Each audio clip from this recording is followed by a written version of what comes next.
Bonjour tout le monde et bienvenue à ce 13e épisode du Seb Show dédié à la 20e saison de Big Brother US. J'espère que vous allez bien. Avant de commencer, petit message pour la chaîne du Seb Show. Si vous voulez vous inscrire à la chaîne, vous abonner, activer les notifications. Vous pouvez également m'ajouter sur les plateformes de Facebook, de Twitch. Vous pouvez aussi laisser vos commentaires, ça me fait super plaisir quand vous le faites. J'ai commencé à reprendre un petit peu le dessus sur les commentaires que vous m'avez laissés sur mes autres vidéos. Donc, je vais y répondre, ça va me faire super plaisir. Donc, gênez-vous pas, tout est en dessous du vidéo, que ce soit l'abonnement, les liens vers Facebook, vers Twitch ou les commentaires. Gâtez-vous! Fait que je vais enchaîner tout de suite sur la finale de Big Brother US. Finale que beaucoup de gens ont été déçus. Moi, je trouvais qu'elle était prévisible depuis longtemps. Mais je voulais quand même... On va faire quand même un petit tour rapide. Il y a beaucoup de gens qui m'ont écrit en privé par rapport à ça. Beaucoup de gens voyaient Tyler être le grand gagnant de la saison de Big Brother. Ça fait des semaines et des semaines que je dis à ces gens-là, puis même durant mes vidéos, de vous attendre à la défaite de Tyler, que c'est probablement Casey qui allait gagner. Et c'est ce qui est arrivé. En fait, faut que vous vous disiez que je suis allé avec la logique de la chose, ok? Casey avait une personnalité qui était facile à allier à un gagnant potentiel. Elle n'avait pas de gens qui la ciblaient directement pour être éliminée. Elle était appréciée par l'ensemble des joueurs. Elle faisait pas trop de vagues. Elle était bonne sur les compétitions tout en étant assez intelligente de ne pas se mettre personne à dos. Donc, c'est le genre d'individu que les gens gardent souvent par loyauté ou que les gens prennent pas tant on pourrait dire, la peine de l'imaginer comme une menace directe. Donc, il la laisse voguer jusqu'à profondément dans le jeu. Elle avait quand même des chances de se faire sortir. Je pense qu'avoir eu une finale à 3 Tyler, Angela et Casey aurait pu être fatal pour elle, peut-être. GC aurait gagné aussi le dernier HOH. Ça aurait pu être fatal pour Casey. Tyler aurait pu décider de la trahir à la dernière minute. Mais les options pour éliminer Casey étaient assez limitées dans un contexte comme ça. Donc, ultimement, Casey a gagné avec un vote beaucoup plus serré que moi je l'imaginais. Mais il faut que vous vous disiez que, en mon sens, c'est pas parce que Tyler a été bon que le vote a été aussi serré, mais beaucoup plus parce que Casey a été très mauvaise dans son speech pour se vendre. Faut que vous vous imaginiez que je dirais, moi, la majorité des joueurs, quand ils se présentent dans le jury, puis ils connaissent les deux derniers, le jury, c'est pas mal pour qui ils vont voter. Il y a toujours 2-3 joueurs qui sont dans les vapes, mais globalement, les joueurs savent pas mal pour qui ils vont voter avant même de se présenter là. C'est très rare que le speech va influencer. C'est un peu comme... comment je pourrais dire ça, donc? Comme aux élections. Vous avez des élections, la plupart de la plus grande partie de la population sait généralement pour qui elle va voter avant le dernier débat. On s'entend, la majorité des gens se sont fait une idée de dire, bon, ben, regarde, moi, je vais voter pour ça, puis that's it, pour peu importe la raison. Il y a toujours des indécis. Mais dans Big Brother, ils sont assez rares. Fait que tu peux compter toujours un 2, 3 indécis qui donnent la chance, qui sont prêts à passer par-dessus des trucs émotionnels, qui sont moins frustrés. Fait que là, ils écoutent le speech en faisant comme, je vais être objectif, je veux pas être vu comme un mauvais joueur quand je vais sortir d'ici. Donc, la personne qui va faire le meilleur speech à la fin va avoir mon vote. Et c'est là que Tyler a probablement pu se mettre un peu plus en valeur par rapport à Casey. Casey a eu un speech de fin très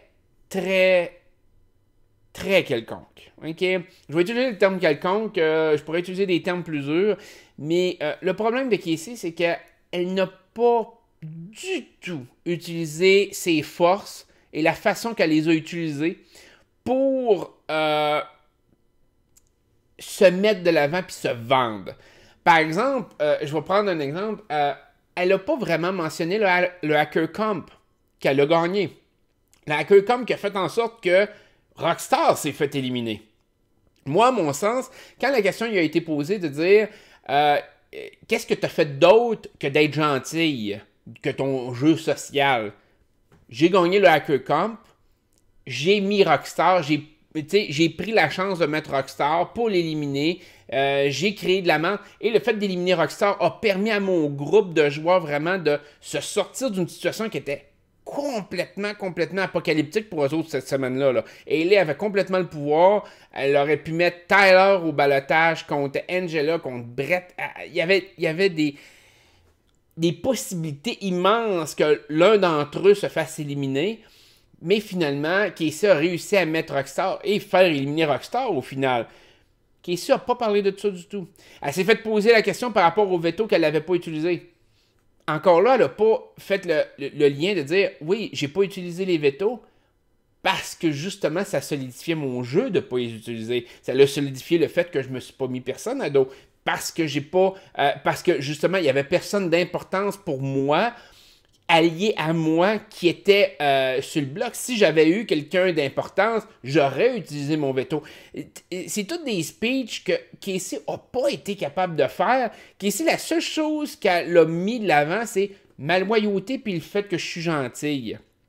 Encore là, elle aurait pu utiliser le fait de dire écoute, moi j'ai laissé Tyler faire avoir toute la merde sur lui, puis il a été épais. Il a tout pris toute la pression sur lui, alors que moi, il n'y a personne vraiment qui m'a ciblé pendant tout le jeu. Alors que Tyler, lui, là, il a été obligé de trahir tous ses alliés, il a fait des alliances d'un bord puis de l'autre. Moi, là, j'avais une alliance, c'était avec Tyler, j'ai tout laissé faire de la merde sale. J'étais plus intelligente que lui. Juste un speech de même, je pense que c'était... Puis c'est minimal. C'est la base, en mon sens, que Casey pouvait utiliser. C'était pas dur d'utiliser ça. Et elle a complètement passé à côté. Moi, je pense sincèrement qu'avoir eu un speech de même, Casey gagnait avec un vote quasi unanime. Moi, j'imagine que les deux votes qu'elle n'aurait pas eu, c'est probablement celui d'Angela, celui de JC. Je pense que tous les autres votes, elle les récoltait. Peut-être même JC aurait voté pour elle. JC était un petit peu plus... comment je pourrais dire? À partir du moment que Casey gagnait le dernier HOH et éliminait JC, en mon sens, elle perdait son vote automatiquement. Bon, à ce moment-là, est-ce qu'elle aurait pu twister ça puis laisser Tyler gagner? C'était risqué, tu sais, je veux dire, t'es quand même en ligne pour $1 million. Pour 1 million, c'est 500 000 à Big Brother, excusez-moi. Mais, tu veux-tu vraiment prendre la chance de mettre ton destin dans les mains du gars qui a crossé tous ses alliés? Peut-être pas. Fait que, mais elle perdait le vote de JC. Mais je pense que tous les autres votes étaient faciles pour elle à aller chercher. Moi, à mon sens, les trois votes qui étaient un peu plus ambivalents, c'était Scotty, c'était Hayley et c'était Brett. Les trois qui étaient prêts à passer par-dessus leurs émotions personnelles, leurs frustrations pour voter pour quelqu'un. Et de ce côté-là, on a vu que Scotty a préféré la façon que Casey a joué son jeu. Et les Brett ont vraiment voulu démontrer, dire OK, on n'a pas de sentiment négatif face à Tyler, on sait que c'est un jeu, on va voter pour lui à cause de ça. Mais globalement, je pense que Tyler, dans cette situation-là, avait fait déjà le plein de votes. Il pouvait pas, il aurait pu convaincre Scotty. En mon sens, c'était la seule vote qui lui restait vraiment disponible. Toutes les autres votes étaient, en mon sens, coulés dans le béton. Il pouvait pas vraiment les bouger. On pourrait toujours argumenter Faisal. On sait pas trop la mentalité de Faisal, mais Faisal est un gars très loyal, quand il se sentait trahi, on l'a vu un peu avec l'élimination de Scotty, il l'a mis au balotage dès qu'il a pensé que Scotty jouait dans le dos. Je vois pas Faisal pourquoi il aurait voté pour Tyler, mais ça aurait peut-être pu arriver. Sam, encore là, trop émotionnel. C'était pas mal coulé dans le béton qu'elle allait voter contre Tyler parce qu'elle l'a vraiment mal pris. Bayley, même chose, la chicane qu'elle avait eue avec Tyler, c'était quasiment impossible qu'il puisse lui changer les idées. Il aurait vraiment fallu un joueur de très haut calibre, comme un Dan ou un Dr. Will, pour casser ces pensées-là à l'avance, pour essayer de casser le mood de Bayley, entre autres, ou de Rockstar, ou de Face-Up, pour dire, non, pensez-y, j'ai joué le meilleur jeu. Et là, mais ça, c'est la faiblesse que Tyler a eue dans son speech, parce que Tyler a fait un meilleur speech que Casey, mais pas assez bon. Il a fait un speech assez pour aller récolter un peu plus de votes par rapport à Casey, parce que Casey, son speech était totalement merdique. Mais Tyler a été extrêmement arrogant et a juste tablé sur certains éléments bien particuliers. Puis, tu sais, son speech, il a fait comme « Oh, je t'aime, je vous aime, je vous aime. » Ça marche pas dans une affaire de même, OK? Il y a personne qui va être comme dans le jury. Ah, ben finalement, je me suis fait crosser pendant 60 jours par lui, mais là, il me dit qu'il m'aime et je vais voter pour lui. Non, ce qu'il faut que tu demandes dans un contexte comme ça, c'est du respect. OK? C'est pas de l'amour, c'est du respect. De dire, comme avec Brett, de dire, écoute, mais encore là, la façon qu'il a éliminé Brett était pas bonne. Puis c'est pour ça que je dis, il faut que tu aies une image à long terme. Mais s'il avait éliminé Brett d'une meilleure façon, il aurait pu dire à Brett, écoute, moi, à mon sens, t'étais une très très grosse menace et j'avais des alliances déjà avec d'autres personnes puis t'allais contre eux autres.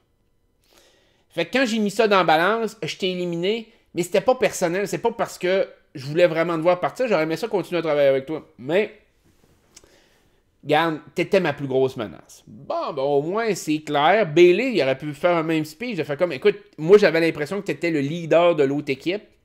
C'était nous contre vous. En mon sens, t'étais la tête pensante, je t'ai ciblé. OK, bon, ben c'est correct. Au moins, c'est comme respectueux dans une certaine mesure, mais encore là, ça dépendait aussi de la façon qu'il l'avait éliminé. Puis il l'avait éliminé comme un épais. On se rappellera tous de la grosse chicane qu'il avait eu avec. Fait que de ce côté-là, Tyler avait pas beaucoup de marge de manœuvre par rapport à son speech, mais il aurait pu faire un bien meilleur speech. Pas parler de son power-up sans arrêt de « Ben oui, mais j'avais un power-up, je l'ai pas utilisé, j'avais un power-up, je l'avais pas utilisé, j'ai mis un power-up. » Casey n'a pas eu de power-up, puis elle s'est rendue à la fin. Tais-toi, hein? Je veux dire, c'est pas un move stratégique d'avoir eu le power-up. C'est pas quelque chose de flagrant qui t'aide dans le jeu. Tu l'as pas utilisé. T'sais, viens pas nous faire chier avec ton power-up. T'sais, je veux dire, comme je dis, c'est ça. Casey l'a pas eu non plus. Elle l'a pas utilisé non plus. Elle s'est rendue à la fin. T'sais, c'est qui a le plus de crédit rendu là? Tyler pouvait prendre beaucoup plus de risques parce qu'il savait que lui, il avait un pouvoir entre les mains. Casey, il a fallu vraiment qu'elle manœuvre autour en ayant la probabilité qu'elle puisse se faire nominer, puis elle avait aucun pouvoir pour se sauver le cul. Fait que ça a été une mauvaise stratégie de Tyler.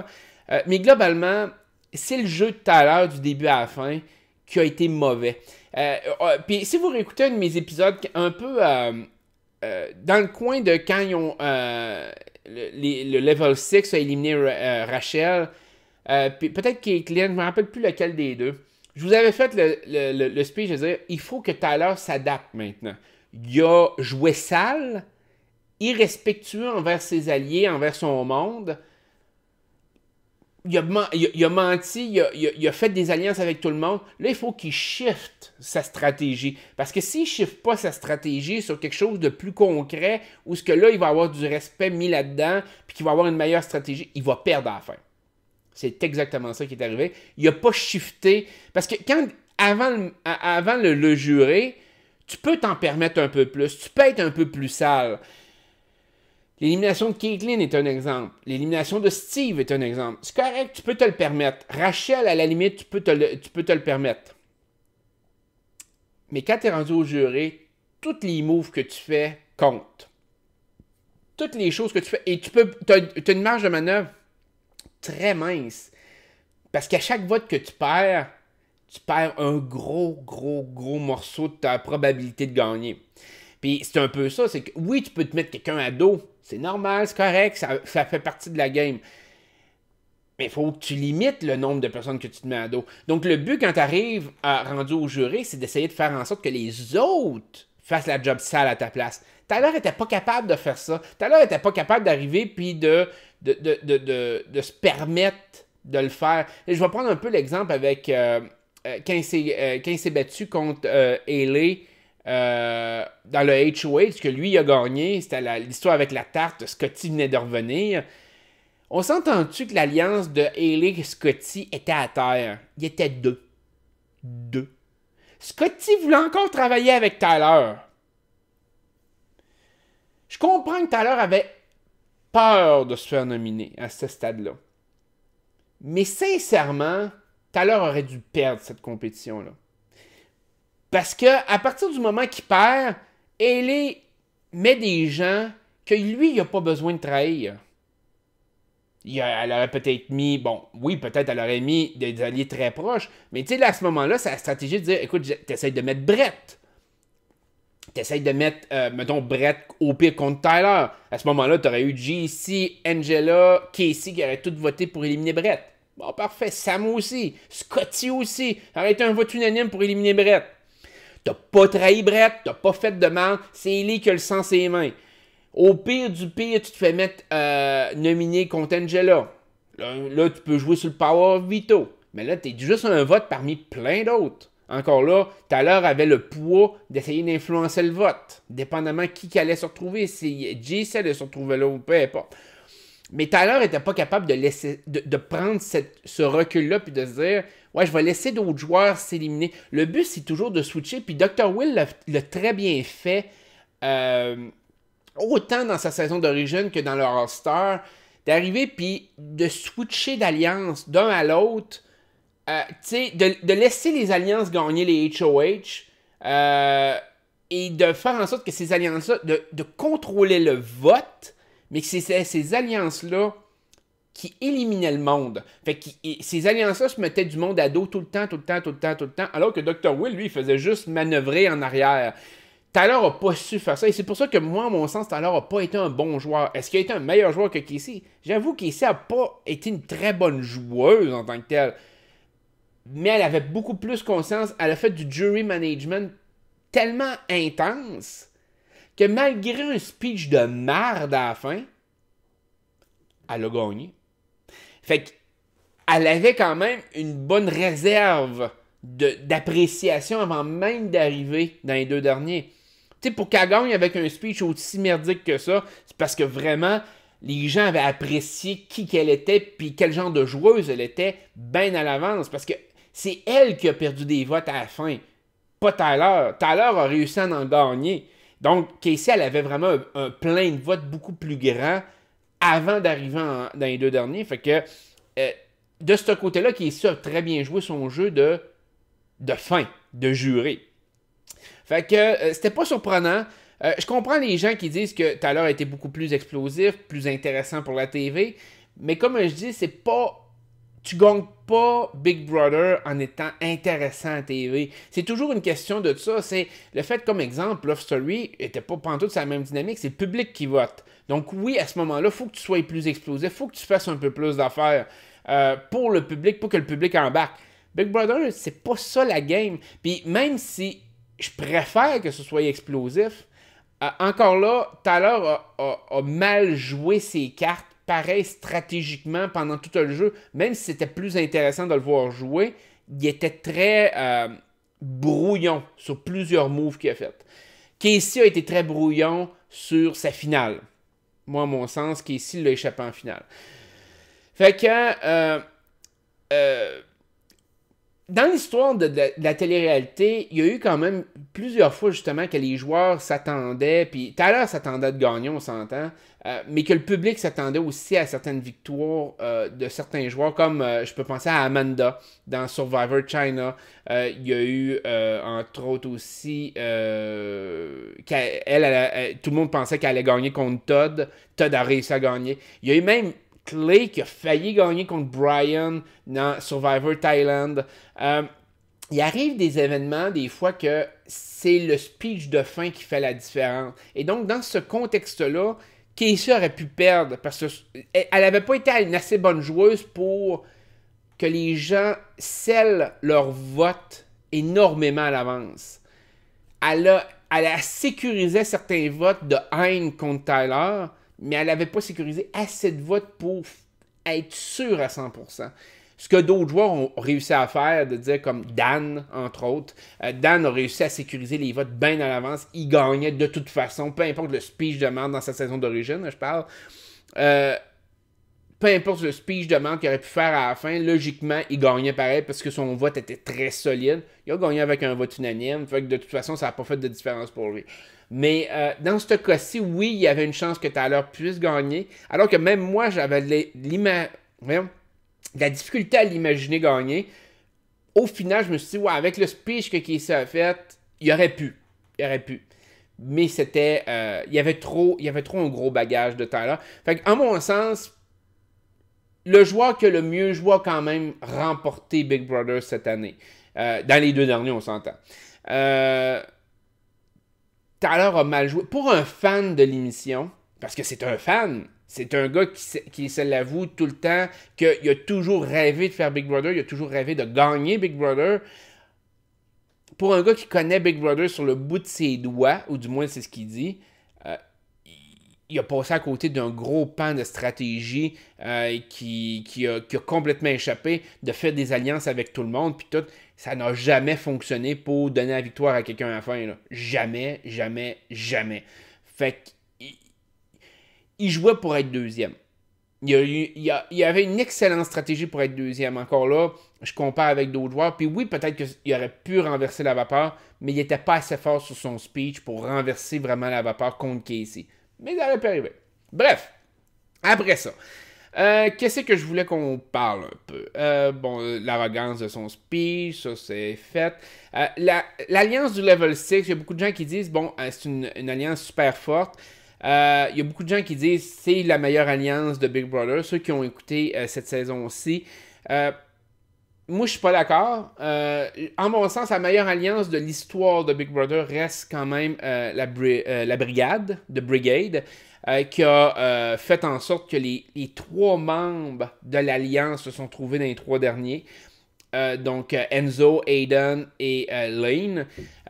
Et les 3 avaient vraiment chacun une force bien à eux autres. Donc, en mon sens, il y avait Enzo qui était beaucoup plus... Puis il y avait Matt aussi, mais Matt avait été sacrifié dans le juré. Il fallait qu'il y en ait un de le gang qui parte, puis ça avait été Matt. Matt était peut-être la tête plus pensante. Enzo était le gars social.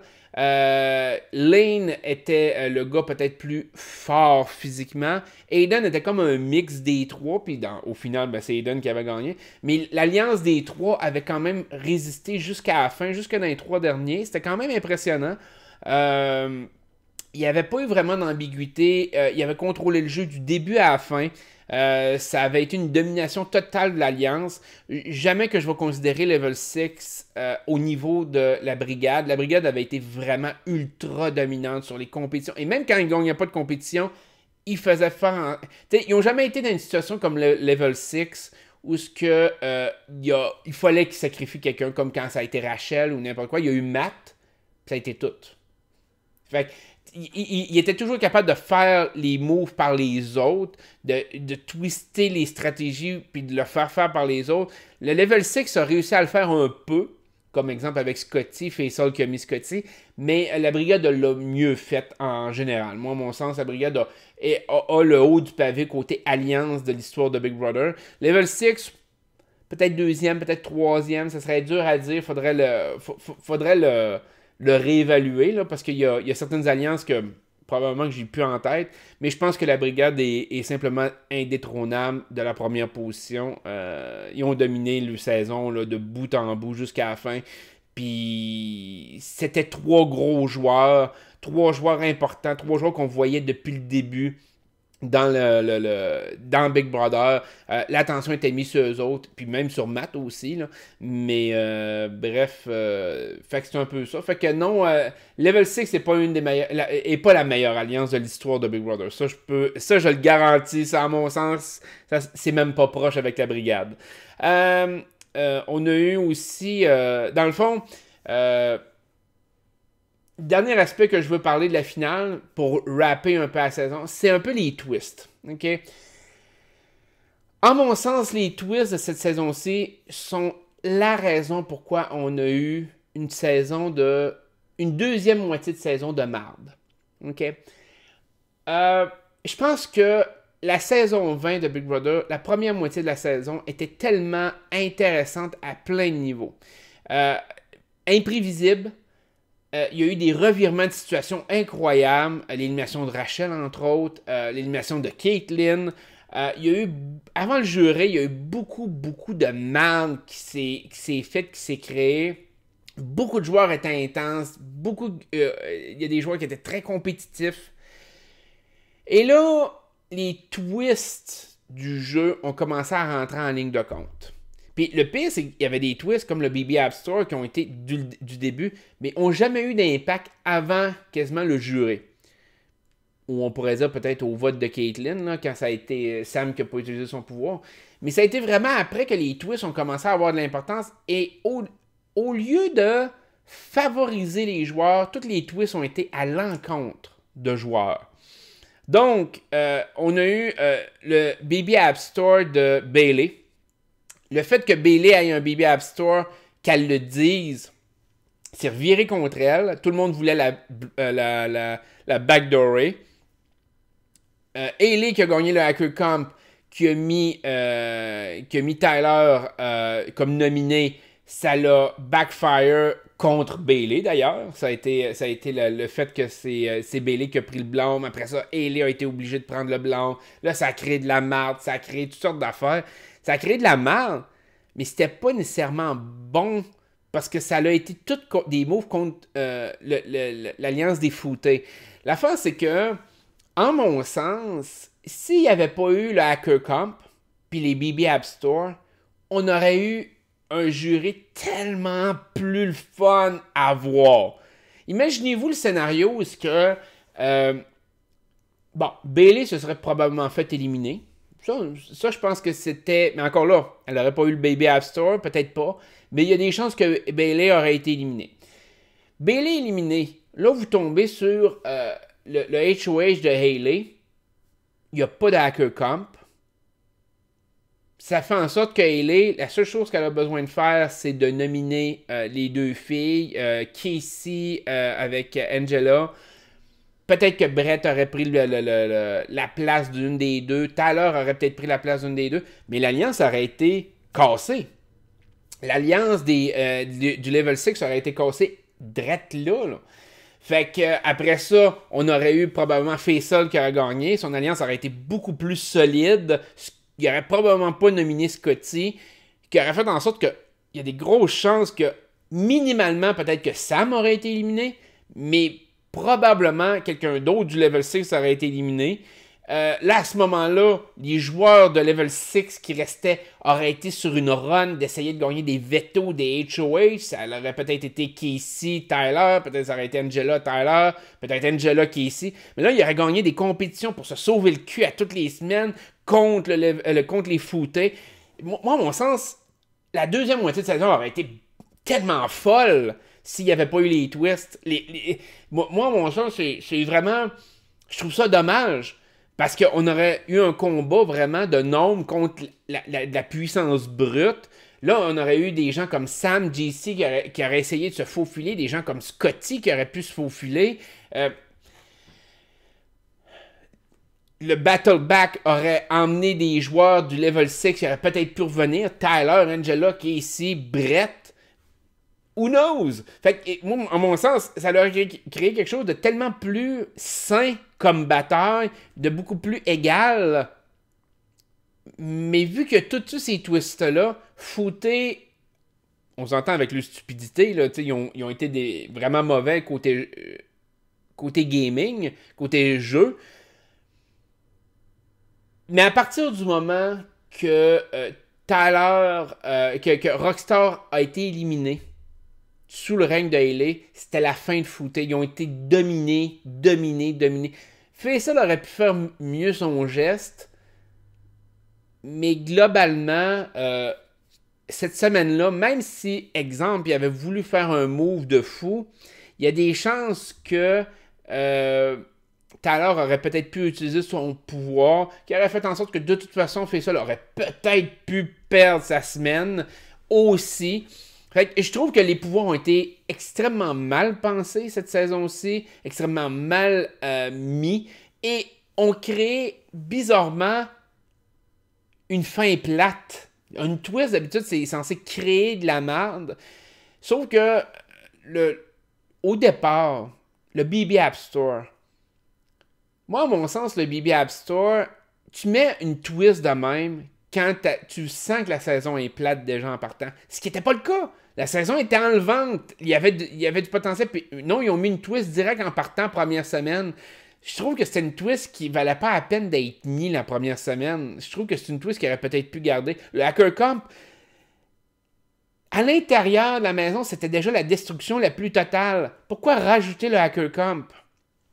Ça te donne rien. Laisse les joueurs jouer. Laisse-le du jeu pour jouer de façon naturelle le jeu. Puis on dirait que la production voulait absolument créer quelque chose. Puis au lieu de créer quelque chose de positif, de créer quelque chose qui allait donner encore plus le vent dans les voiles à cette saison-ci, ça l'a fait l'inverse. C'est comme si tu mettais une couverte sur un feu. Ça l'a éteint. Puis on a eu une finale, une fin qui était prévisible, insignifiante. Sincèrement, tu sais, j'avais aucune excitation d'écouter les épisodes à la fin. Je me disais, bon, ben, ça va jouer entre eux autres, là. Puis, tu sais, je veux dire, t'as Sam, JC, c'est sûr qu'ils gagneront pas de compétition. On a été surpris. JC en a gagné une, mais je veux dire, ça a été le seul moment d'excitation, on va se le dire. Le reste était assez prévisible à partir du moment que Faisal a été. En fait, à partir du moment que Faisal a nominé Scotty, tout le reste a été prévisible de la saison, ou presque. Il n'y avait aucune marge de manœuvre pour rien d'autre. Fait qu'un HOH aurait pu un peu jouer. Il y a eu l'élimination de Brett qui était brutale. Mais globalement, ça a été pas mal ça. Fait que, moi, à mon sens, ça a été une bonne première moitié de saison. Une mauvaise deuxième moitié de saison. Mauvaise twist. La domination d'une alliance, on l'a vu un peu dans ce concept-là. Quand il y a une alliance qui est trop dominante, ça fait un jeu plate. C'est une saison que, moi, à mon sens, n'a pas été satisfaisante rendue à la fin. Ça n'a pas été une saison qui va me marquer tant que ça. Je sais qu'il y a beaucoup de gens qui disent que c'est une excellente saison. Moi, j'étais pas accroché à aucun des joueurs rendus en finale. La majorité des joueurs me laissaient complètement indifférent ou au contraire me répugnaient. Je pense comme à Angela. Son côté bitch, son côté... comment je pourrais dire ça donc? Il y a des gens qui me parlent souvent par rapport comme à ce que moi j'ai été dans l'off, mais moi je joue un rôle. Eux autres sont comme ça. C'est toujours ça que moi j'essaie de me mettre en tête, c'est que si mettons que vous avez un joueur qui joue un rôle, j'en permets un peu plus. Quand la personne est vraiment une bitch de façon naturelle, j'ai beaucoup de difficultés avec ça. Tu sais, que genre elle se prend pour un autre ou quelque chose, puis qu'elle essaie d'humilier les autres, ou de les rabaisser, tu sais. Angela avec Rachel, tu sais, moi, à mon sens, elle avait aucune raison de faire ça à Rachel, ou en tout cas de la traiter d'une façon aussi merdique que ça. Tu veux l'éliminer? Parfait, il n'y a pas de trouble, ça fait partie de la game. Mais tu sais, d'avoir le besoin de l'humilier à TV de façon gratuite pour aucune raison, c'est le genre de personnalité que j'apprécie pas. Tyler, le fait que je joue autant avec les émotions de certaines personnes, je pense à Sam, même à JC à la limite, tout du monde qui était sûr que Tyler les aimait puis les appréciait, puis tu sais, il a joué avec les émotions. Tu sais, c'est plus juste une game rendue là de jouer avec le monde de même. J'ai pas apprécié. Casey est une gagnante correcte, mais pas satisfaisante de faire comme oh man, elle représente la saison qu'on a eue, c'était fou. Non. Fait que globalement déçu, mais quand même c'était prévisible. J'en avais parlé. Fait que ce qui s'en vient par rapport à Big Brother, ben il parle beaucoup d'un autre célébrité Big Brother. L'année passée, moi personnellement, j'avais pas embarqué pantoute dans le Celebrity Big Brother. J'ai hâte de voir cette saison-ci si il va y avoir premièrement des joueurs d'un meilleur calibre. Deuxième des choses, voir si vraiment ça va être intéressant. L'année passée, il l'avait fait pour combler les Olympiques. cette année, je vois pas pourquoi ils ramènent ça. Sincèrement, c'est pas un concept que je voyais vraiment revenir. Le hype était pas si gros que ça par rapport à Celebrity Big Brother. Fait que on va se tenir au courant, sûrement au cours de l'hiver. Je vais avoir de l'info, je vous ferai une petite vidéo rendue là. Fait que je vous souhaite une excellente journée. Un gros merci d'avoir suivi les vidéos de Big Brother. Puis de toute façon, cet automne, on est rempli à côté sur toutes les autres vidéos. OD, Survivor, Amazing Race et XOXO. Damn! Fait que une bonne journée à vous autres. Je vous adore. Bye bye.